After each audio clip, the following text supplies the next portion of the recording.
title ko ay Deepen Your Walk with God. Okay, pailalim tayo. Maging mas malalim pa tayo sa paglakad kasama ang Diyos. Amen? So let us pray. Panginoon, salamat po sa umaga ito. Natutuwa po ang Panginoon dahil maraming blessing ang binibigay. At this time, Lord, kami po'y tatanggap ng iyong salita na magpapalakas po sa bawat isa. Magpapa-grow ng kanilang faith. At yan, Panginoon, kumilos ka, ang bawat isa ay hipuin mo ng iyong makapangyarihang presensya. Holy Spirit, be our leader at support ang mag-usap sa bawat isa. Salamat po, Panginoon. We give you all the praise and honor in Jesus' name. Amen. Letter A-K-N-Y, acne, di ba? A-K-N-Y, acne. Tama? Mabasa, acne, di naman yung mukha. Acne, A-K-N-Y. Okay. Ibig sabihin nun, alam ko na yan. Alam ko na yan. Kaya kailangan, isa makikinig tayo ng Word of God, pakinggan ko na ito, alam ko na yan. Ay, nalaman ko na yan, alam ko na yan. Alam mo sa Lord, maganda yung laging nalalaman mo, naiintindihan, paulit-ulit ang Diyos. Kaya, upang ikaw ay magkaroon ng magandang buhay Kristiyano o buhay na maayos sa pamamagitan ng salita, kailangan ang puso natin, ang kaluluwa natin, maging ang bawat isa ay empty. Ibig sabihin, kasi pag puno ka na, di ba, hindi ka na pwedeng lagyan ng apple lang, maganda rin mapa, pero hindi ka na malalagyan, hindi mo na makukuha lahat. Pero, pag ikaw ay laging empty sa Lord, Panginoon, ako'y walang-wala ngayon, gusto kong makarinig ng iyong mga salita. Amen. Deeper you walk with God, ibig sabihin kung paano ka dapat lumago sa iyong pananampalataya sa Lord. Ito yung ways of you grow in faith. Ito yung mga tools o spiritual growth para ikaw ay lumago. Sa John chapter 1 verse 12, tingnan natin, sabi ron ang salita, but some people did accept Him. They believed in Him. And He gave them the right to become children of God. Hindi niyo ba alam na lahat tayo ay children of God? Totoo naman yung Pastor Bobby. Lahat po ay nilalang ng Diyos, pero hindi po lahat ay anak ng Diyos. May pagkakataon maging anak na siya kung siya ay tumanggap sa Kanya. Amen? So malinaw malinaw, tayo po ay mga anak ng Diyos. Amen? Ito yung sinabi na experience natin that we are being born again. Ano being born again? Kasi sa ginagawa joke ko, pero sa bibig ni Jesus ang galing ko. Ano yung sabi ron? Jesus said, verily, verily, I say unto you, except a man be born again, he cannot enter. He cannot see the kingdom of God. So yung born again na yan, napakalaga yan. Ito po, parang lamang upang ikaw ay mapasok sa karya ng Diyos at makita ang karya ng Diyos. Nakuha, di ba? Nakuha ba? Kasi wala mo na matutulog, ha? Pag may natulog, anong gagawin? Ha? Apatayin natin ang aircon. Sige. Ngayon, nung tayo nakakilala mo sa Lord, we are the children of God. Kinakailangan mong magkuro tayo. Amen? Paano mapapalakas ang ating pananampalataya? Yan. Paano ulad ang ating pananampalataya? Yung mga paraan ng paglago ng ating pananampalataya, ano-ano ba yun? O yung mga hakbang tungo sa mas matibay ng inyong pananampalataya. Ako ba? So parang kinakailangan habang baby pa tayo sa Lord, halimbawa naging baby na tayo makakita ng baby, hindi niya na makaagad bibigyan niya ng karne para pakainin. Tama? Unti-unti parang ano muna, gatas muna. Yeah. Tapos may bibigyan mo. Hanggang lumaki, hanggang makuha niya na yung tamang pagkain. At habang uminom siya ng semen, lumalaki siya. Ha? Lumalaki, may mga naman. Pastor, hindi naman yung award. Daming kinain yung gatas eh. Hindi naman lumaki. Pero ibig sabihin, lumaki siya, nag-mature siya. Okay?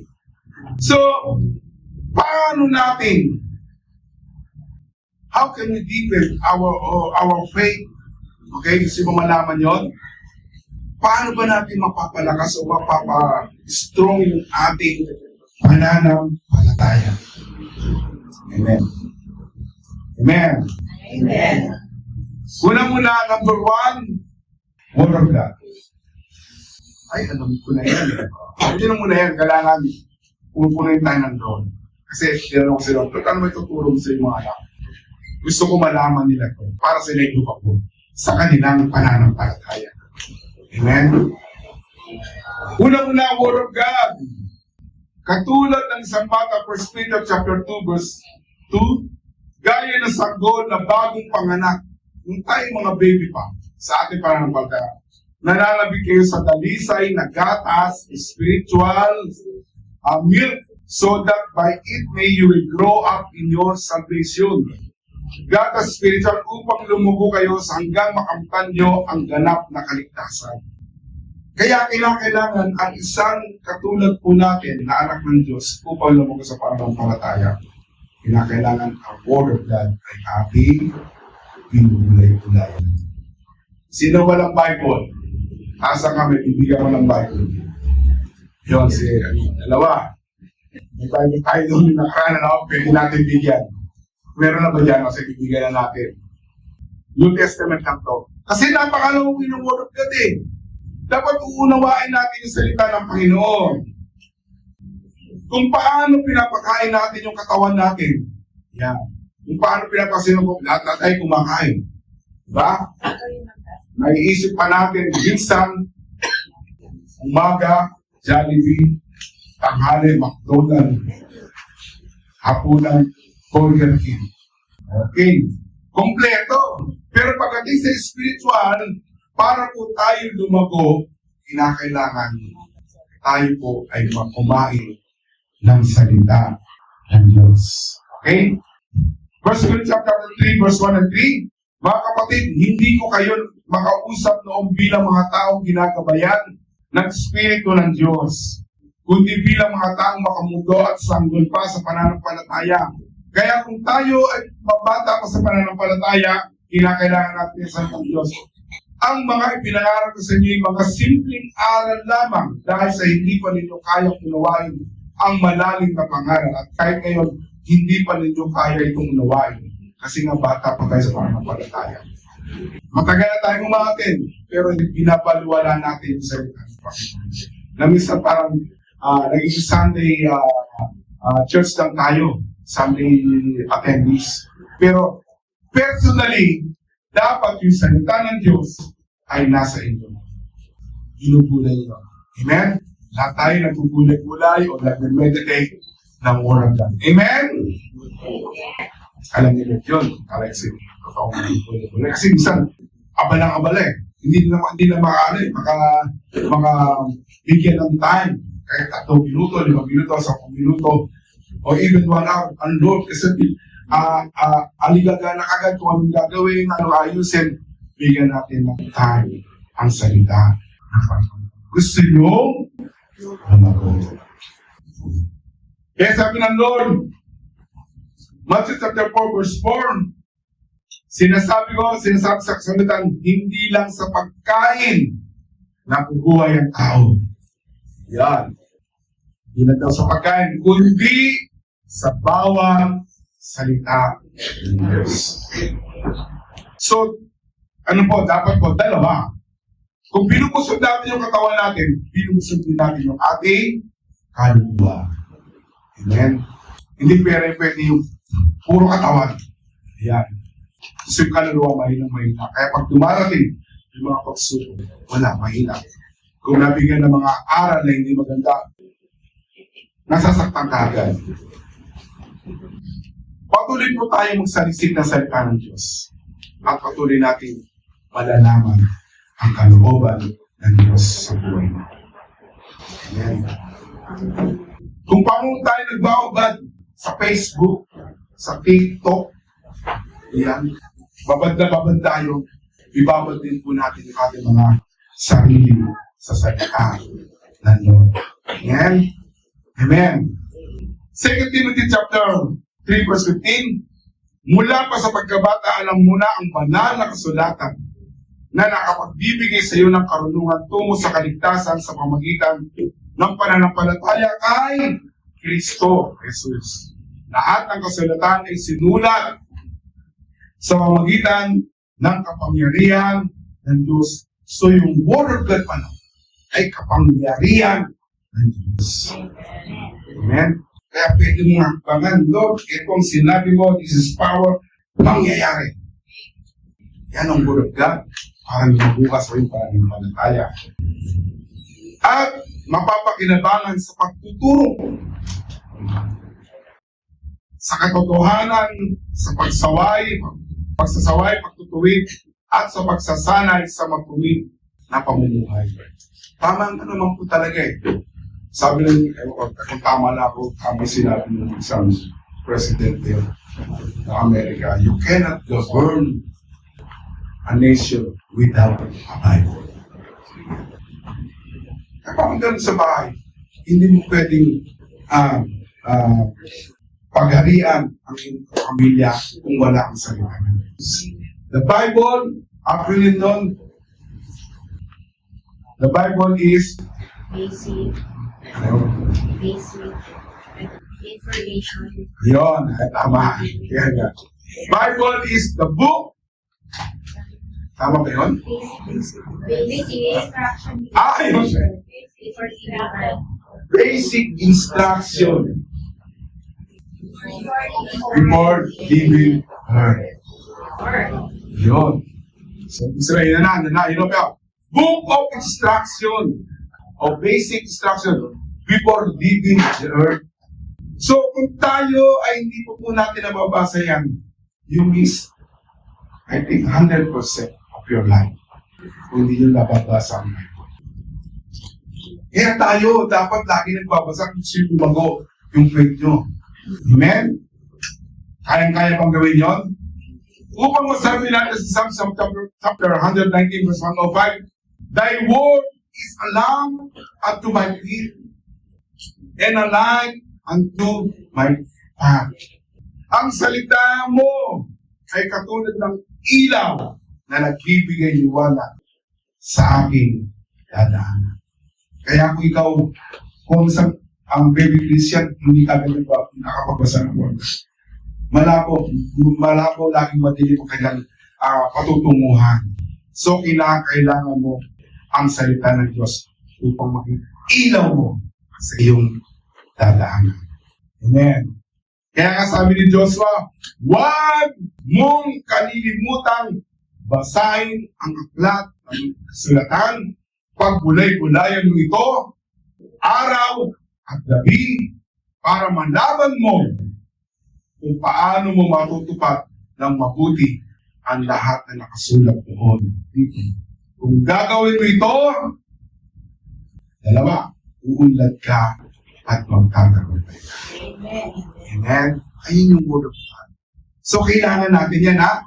Lalo-lalo sa mga baby Christian o sa mga medyo nawawala na yung kanilang faith sa Lord, lagi niyo pong basahin ang word of God. Umaga pa lang. Sabi, umaga at gabi. Hindi naman buong araw. Ibig sabihin, bigyan mo ng time ang Lord sa pagbabasa ng salita ng Lord. Amen. Ano pa po na si Lord? Kaya pag tayo lumali sa ating paglakad sa Diyos, unang-una ay Word of God, Bible. Pangalawa, ito, maganda po ito. Pangalawa ay hindi pagsalita. Pangalawa ay prayer. Sabi nyo nga, prayer. Dali lang yan. That will be the part of your life. Amen. Kung tayo hindi pa Kristyano, lagi naman tayo nag-pray. Diba? Ulit-ulit. Pero ngayon, personal na yung prayer natin. Pwede tayong tumarekta sa Lord. Sa Matthew chapter 26, verse 41, watch and pray that you enter not into temptation. The spirit indeed is willing, but the flesh is weak. Okay. Magpuyat kayo at manalangin upang hindi kayo madaig ng tukso. Kaya marami natutukso, sa totoo lang, dahil kulang sa panalangin. Okay? So, ang Espiritu ay handang sumunod, ngunit mahinang laman. Kaya minsan gusto natin mag-pray, pero katamaran natin. Kung paano tayo humihinga, o katulad tayo, pipigilan niyo ba paghihinga niyo hanggang 1 minute, 2 minutes? Hindi, di ba? Pigilan. Patay kayo, teko kayo. Medyo mahirap. Bakit ako? Alam niyo, yung prayer parang hininga yan. Sa breath, lagi kung paano tayo huminga, ganun din yung gagawin natin. Kung gusto yung lumago, matuto po tayong mag-pray. Sino nag-pray dito? Taas ang kamay. Yes, Lord, nag-pray kami. Yung parang Panginoon, Lord. Panginoon pala, hindi Panginoon. Panginoon. Pero gusto naman ang Lord yung dati nang humingi sa Kanya. Maging mataga sa panalangin. Pastor, wala na akong time mag-pray. Hindi ganon. Dapat bigyan natin ng time yung ating prayer life. Huwag tayong magsasawang manalangin. Kaya nga sabi 1 Thessalonians 5:17, pray without ceasing. Ibig sabihin, lagi kang manalangin. Yes. Pag-pray sa pagtulog mo, Lord, salamat Panginoon. Pray ka, kahit sa diyan, kausapin mo ang Diyos. Sa umaga, magkape ka. Ano yung kape? Ha? Alam ganon yan, ha? Kape, ano yun? Ha? Hindi, 3 in 1? Hindi. Kausapin ang Panginoon araw-araw. Pakikipag-usap mo lang naman sa Lord yun eh. Pag ang Word of God, binabasa mo, ang Diyos ang nagsasalita sa iyo. Pag ikaw naman ay nagpipray, ikaw naman ang nagsasalita sa Kanya. Diba? Kagaya ng ask, yung Matthew chapter 7 verse 7, ano yun? Ask and it shall be given unto you. Seek and ye shall find. Knock and it shall be open unto you. It refers to prayer. Kung hindi tayo marunong manalangin at mahinay panalangin natin, paano tayo makakatanggap? Paano natin makikita ang guidance ng Lord? Paano tayo pagbubuksan ang blessing ng Lord kung hindi po tayo nanalangin? Amen? So pangalawa yan, para kayo ay lumago sa inyong pananampalataya. Para kung may tukso anumang gawa ng kaaway sa buhay niyo, siyempre may panlabang ka. Nag-pray kayo. Iyon po ang panalangin na ginagawa natin sa buhay natin. Amen? Humingi tayo sa Diyos sa pamamagitan ng Kanyang anak na si Jesus. Na si Jesus Cristo na ating Panginoon. Amen. Ito, tignan niyo dito Sa John chapter 16, verse 23 and 24, Tagalog ka lang. Sa araw na iyon, hindi niyo na kailangang humingi pa sa akin kahit ano. Sinasabi ko sa inyo ang totoo. Si Jesus po nagsasabi, ano mang hingi ninyo sa Ama, sa aking pangalan, si Jesus po nagsasabi, ay ibibigay niya sa inyo. Hanggang ngayon, ay wala pa kayong hinihingi sa Kanya, sa aking pangalan. Humingi kayo para sa Lord. Pag-pray kayo at makakatanggap kayo para malubos ang inyong kagalakan. Parang blank check no? Okay, no? Piniga ka doon. Para sa yan, bahala ako kung kanilagay mo. Yun, sulat mo na. Ito, gusto ko lang 10,000 pesos, 20,000 pesos, 100,000, 1 million. Lagay mo na. Gagawin ng Diyos. Dahil mga nagpatotoo kanina, ang gaganda, di ba? Kasi humihingi sila sa Lord.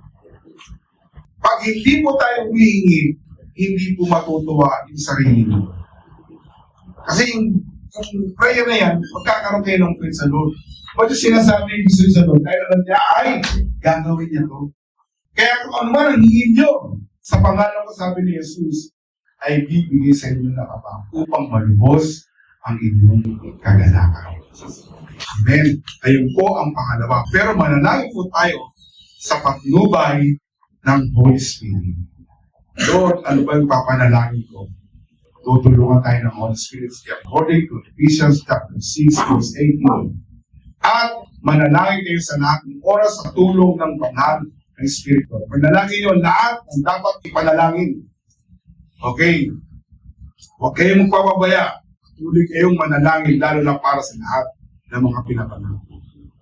Kaya minsan, sila ka-pray dito, minsan kahit nasa sikya nakaka-pray. Diba? Nakipag-usap ka sa Lord. That is prayer. Basta once sa kinausap ng Lord, that will be your prayer. Huwag niyong kalilimutan yan. Baka naman sa pagkain, di pa kayo nagpipray. Lahat nagpipray. Amen? Hindi, ikaw na mag-pray. Hindi, ikaw na. Ikaw na mag-pray. Ikaw na. Ikaw. Kasi ako na nga. So, pag sinabi, pray tayo. Pag-pray nyo, yung blessing na bigyan ng Diyos. Doon tayo lalago sa ating pananampalataya at paglakad sa Diyos. Pangalawa yun, di ba? Prayer. Pangatlo, witnessing. Yan. Okay. Pagsaksi o yung mga patotoo. Kaya katulad yung mga tao dito, nagpapatotoo sila eh. Doon sila lumalago. Mas nagpupuso kanilang faith sa Lord. Isaiah 43 verse 10. Mga mamamayan ng Israel, kayo ang aking mga saksi. Okay? Pinili ko kayo maging lingkod ko para makilala ninyo ako at magtiwala kayo sa akin at para maunawaan ninyo ako lamang ang Diyos. Walang ibang Diyos na nauna sa akin at walang Diyos na susunod pa sa akin. Ibig sabihin, maging saksi na po tayo. Maging patotoo tayo kung ano ang ginawa ng Lord sa atin. Yung kaligtasan pong natanggap natin. Ay, ligtas. Tama. Huwag na yung ilihim. Sa nahihiya pa, ayaw sabihin, Christian ako. Ayaw sabihin, parang nahihiya po sa, ganun. Kapalan niyo yung mukha niyo. Born again ako. Anak ako ng hari. Yan. Sabihin niya, huwag yung ilihim yung kaligtasan na tanggap o sariling dapat ito ay ibahagi sa ibang tao. Amen. Kaya sabi nga ng Lord, sabi nga na Peter and Andrew, sabi nga Matthew chapter 4 verse 19, follow me and I will make you a precious of men. Yung kaligtasan natin natanggap sa Lord, dapat atin ibahagi yan. Marami pa. Sabi ng baryo, sino pa mga hindi nakakilala sa Lord? Sino pa mga unbeliever? Sabihin nyo, classmate mo, katabi mo, matagal mo ng kasama, sabihan mo yung kaligtasan na tanggap mo sa Panginoon. Kahit yung mga blessing eh. Di ba? Ay, praise the Lord. Natutuwa sila. Kaya minsan, kasi nyo, pag mayroong mga prayer, kanya sa ikaw tinatawag, di ba? Ay, ikaw lang na mag-pray. Kasi alam nila na malapit sa Lord. Pinapakita mo na ikaw ay anak ng Lord. Okay? So, yung ating pag-witness,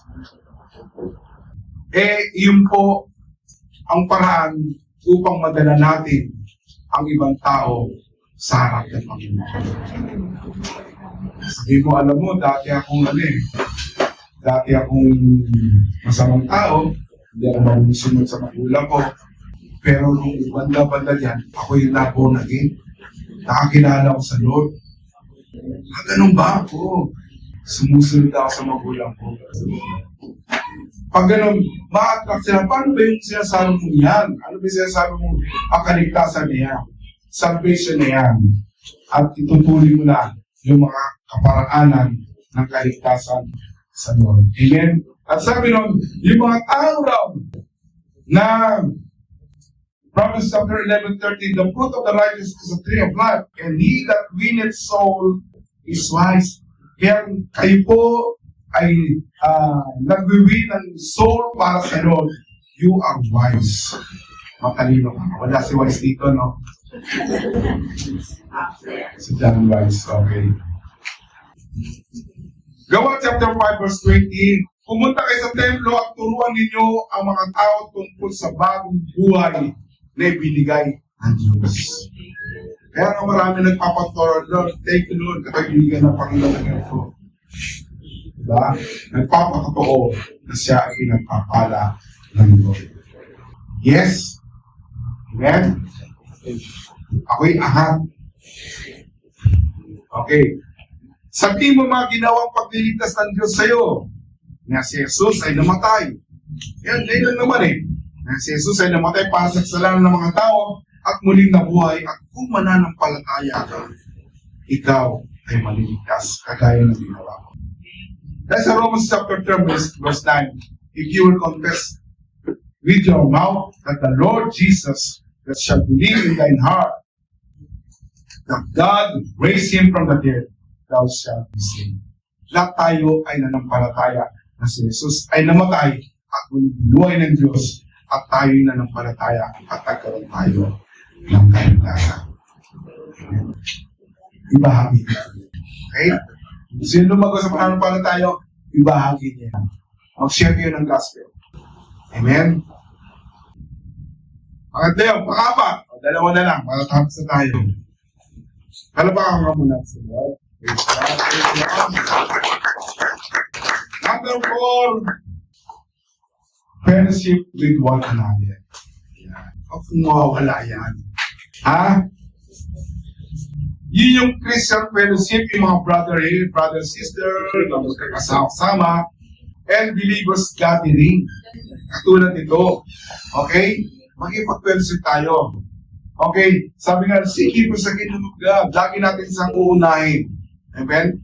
Sabi nga sa Hebrews chapter 10 verse 25, huwag nating pabayaan ang mga pagtitipon natin gaya na kaugalian ng inan. Sa halip, palakasin natin ang loob ng bawat isa, lalo na ngayong nalalapit na ang hulugan. Para ikaw ay maging malago, maging matag sa Christian, at mag-alam sa pagkumanan Lord. Lagi po tayo makipag-fellowship o magsimba o magbigay ng sama-sama pagpupuri sa Lord.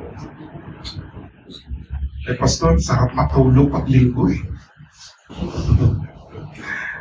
Saka, ganito kaya malamig ang aircon namin, tsaka nang parang sa matulog mo gano'n.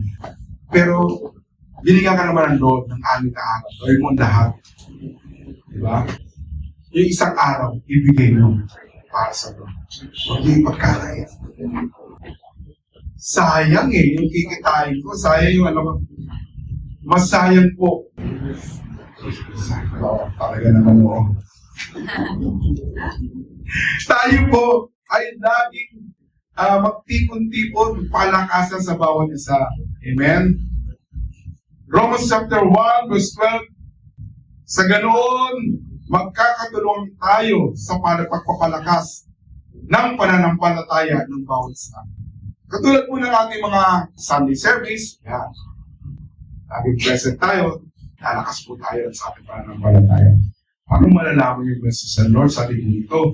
Dapat umatay ka ng Sunday service. May weekend service, kung hindi ka nakati ng Sunday, pwede mo umatay ng weekend. Pero kung umatay ka ng Sunday, umatay ka pa ng weekend, mas maganda po. Amen? Yung discipleship training natin every Saturday. Kung gusto nyo lumang talaga sa pananampalataya, umatay po kayo kung wala kayo namang ginagawa. Okay? Yung A-group, sino mga may ano to, mga A-group na nagbe-mentor sa kanya, taas ang kamay. Meron na, no? So, halos lahat, meron. Yung wala po, kapit po kayo kay Sister sa mga leaders natin diyan, gusto ko magpamentor, gusto ko yung pag-Sunday may harap sa akin, tapos ay ako'y magpe-fellowship kami sa akin. Ayun po yung ginagawa natin A-group. Amen? Parang isang kahoy lang yan eh. Okay? Yung pag sinama-sama mo, nagdiningas. Diba? Kung maapoy, tama po ba? Ha? Okay. Yung apoy, yung kahoy, nagdiningas yan. Pag tinanggal mo yung isa, ano mangyayari?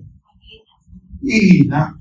Wala hanggang matapos sa yung kanyang linas.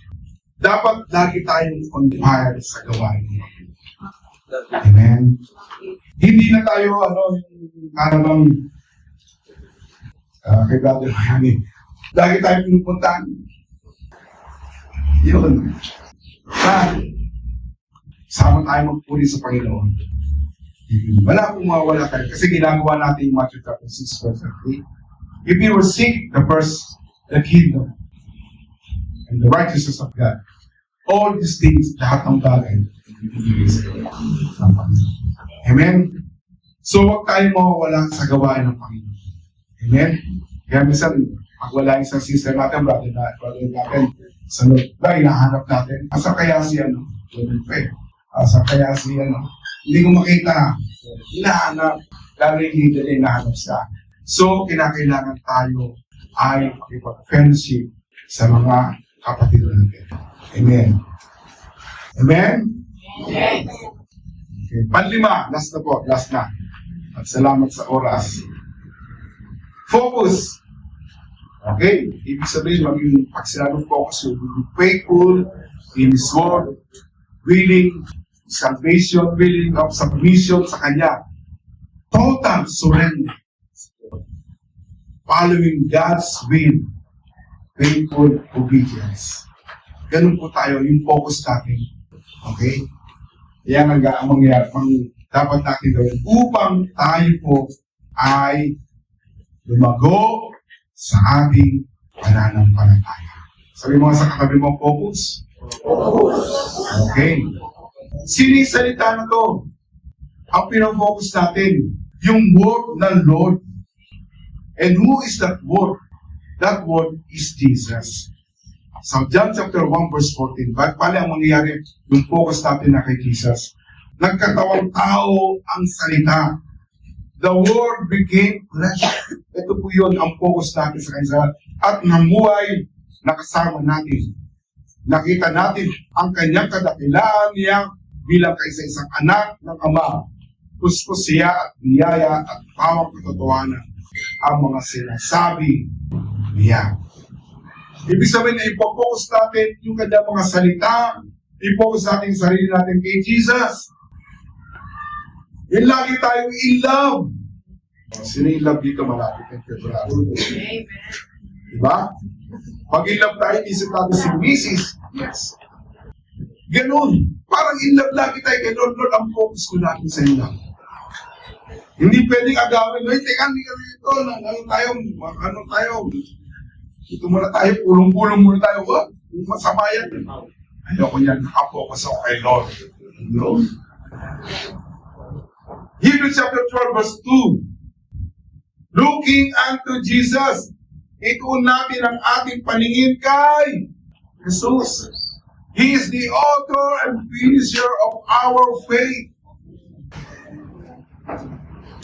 Dinis niya kaya paghirap sa krus at hindi niya ito ay kinahiya. Dahil iniisip niya ang kaligayang naghihintay sa kanya at ngayon na ay nakapuna siya sa kanan ng trono ng Diyos. So, focus lang tayo sa kanyang salita, sundin ang kanyang salita, then maranasan nyo yung paglago nyo sa inyong pananampalataya. Okay, 5 lang yan ha? Oh, kayang-kaya? Amen. Una, siya lumago. Ha? Pero gusto ng Panginoon, lumago tayo sa ating pananampalataya. Malaking impact po ang sa isang born-again o Christian o yung anak ng Diyos pag alam niya ang salita ng Diyos at sinusunod ang mga ito. Hindi lang natin basta binabasa, susundin pa natin kung ano ang kanyang sinasabi. Para lumalim po tayo sa ating pagkilala sa Lord, ito ang mga dapat nating sanayin sa buhay natin. Deepen your walk with God. Those are the keys. Word of God. Word ng lahay. Pangalawa. Pangatlo. Kala ko wala doon sa provinsa. Yes. Pang-apat. Number 5. Lalago po tayo. Lahat-lahat. Sabay-sabay tayo. Lalago sa kamila. Paano mo sa ako? Lumago tayo sa pananampalataya at sa Lord, pananampalataya sa Lord, at maging mabunga at mabuti tayo. Anong gusto ng Lord? Maging mabuti po tayo. In blessing, and Holy Spirit, give of the Holy Spirit, and even material to spiritual blessing, sama-sama po tayo lumago para sa Panginoon. Tulad sa Matthew chapter 13, verse 23. Ngunit ang mabuting lupain hinasikan ng bibig ay ang mga taong nakinig ang salita ng Diyos at nakaunawa nito. Ang unawaan niyo sa salita ng Lord. Kaya lalalo na tayo. Amen? Sa ating pananampalataya. Kaya nagbunga ito sa kanilang buhay. Ang iba'y napakarami ang bunga, ang iba'y marami, at ang iba naman katampuan nila. Siyempre, doon tayo sa maraming bunga. Amen. So, yun naman ang purpose talaga ng Lord. Bakit tayo nakilala sa Lord? Yung ating pananampalataya sa Kanya. Parang isang bagyo. Pag may bagyong dumating, hindi tayo pwedeng papagsakin ng bagyong dumarating. Bagyo ng problema, bagyo ng kalungkutan, bagyo ng sakit karamdaman, hindi tayo magagawin. No one can separate us from the love. Ito ba tayo lahat? That's like, awit po tayo ng isang awit. Isang awit para sa Lord.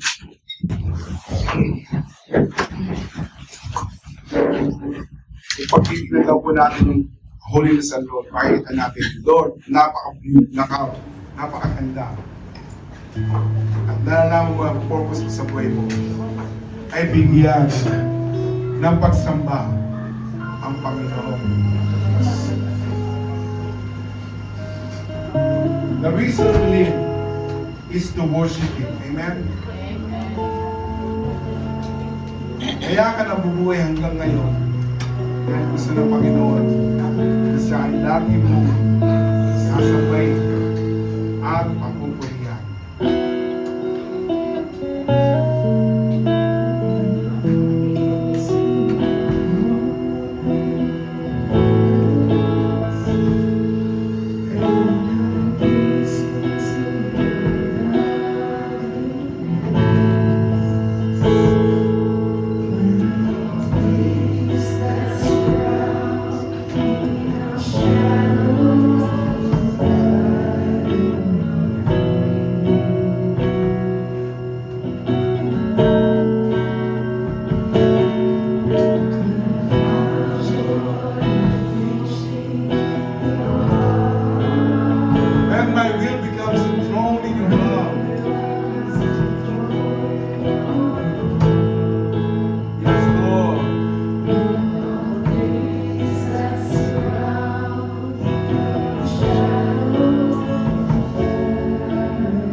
Sambay mo, Panginoon.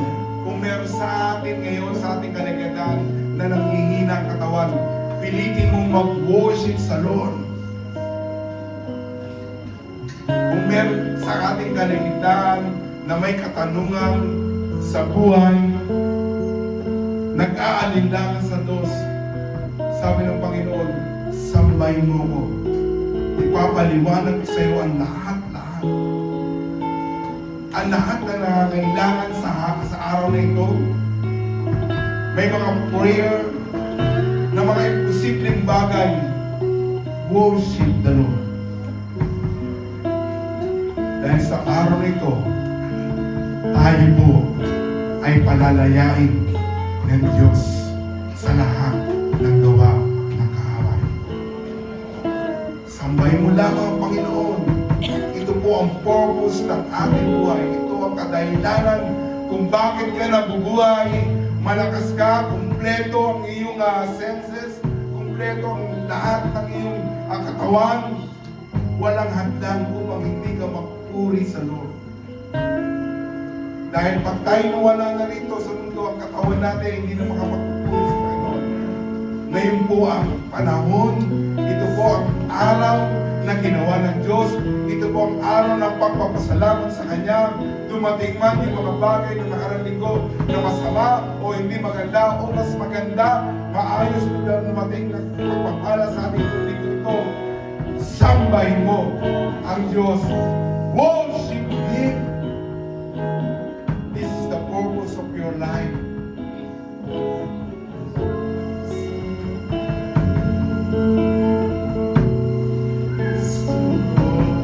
Worship You. Worship You. I worship You. Come on, give your best to the Lord. Ang pagsamba sa Kanya, siya nagbibigay ng kalakasan sa iyo. Siya nagbibigay ng lahat ng kinakain mo, hinihingan mo. Yung pag-iingat at proteksyon ng Panginoon ay palagi nagtitinda sa iyo. Ito ang pagbabalik ng pasalamat sa Kanya. Worship the Lord! Come on, worship the Lord! Worship Jesus! Lift Him up! Itaas ang Diyos! Itaas si Jesus sa buhay mo!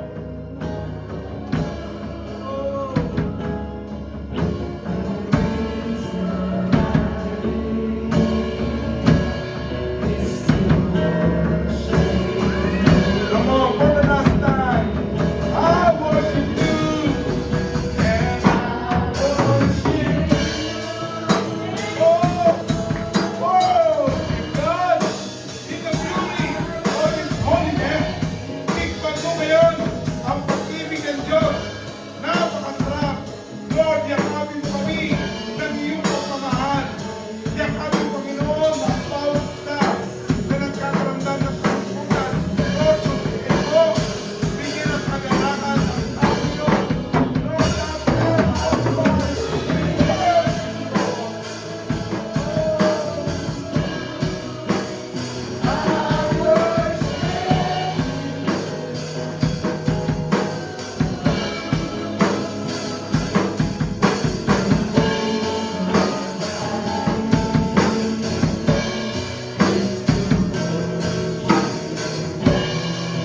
and the reason I live.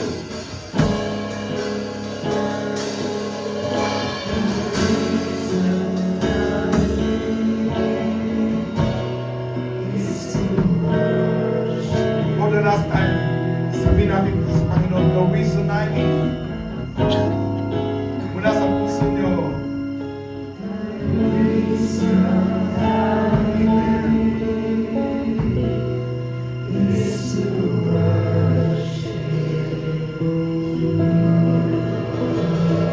Yes, Lord.